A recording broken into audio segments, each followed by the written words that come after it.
COVID-19 is now at the president's doorstep. 4 people working in State House Nairobi have tested positive for COVID-19.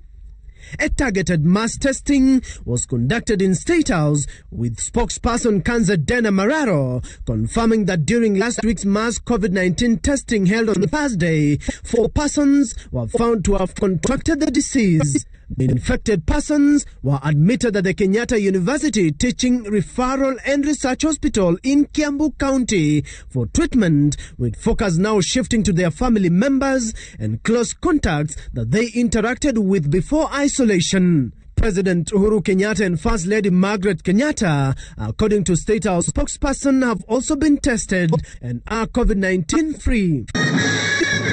The executive wing in State House that houses key officers including the State House Comptroller, Office of the Spokesperson, among others, have been put under partial lockdown and now remain out of bounds for the larger majority of State House. A team at State House is currently finalizing on new access protocols to be rolled out anytime.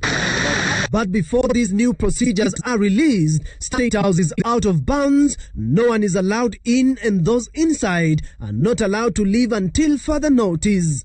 Since the first COVID-19 case was confirmed in the country, strict protocols were put in place in State House, limiting access to visitors. The head of state also set aside his presidential diary, calling off all planned meetings outside State House and instead conducting most of his work virtually.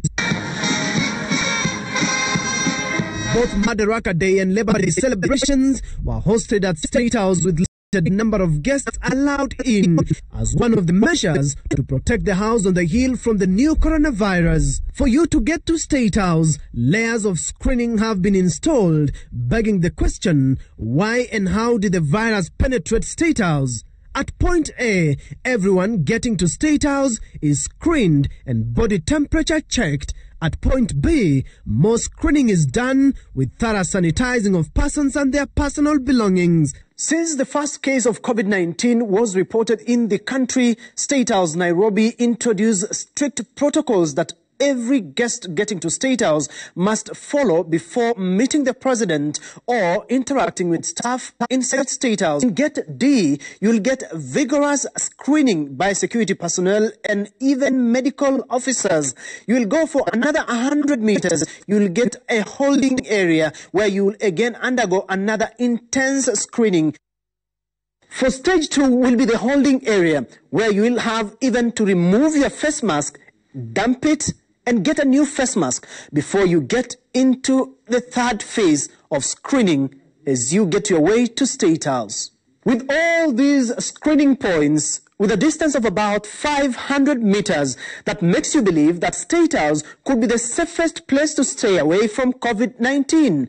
But to President Uhuru Kenyatta's admission, coronavirus is an invisible enemy. You can get it, I can get it. Stephen Letoo, Citizen TV, Nairobi.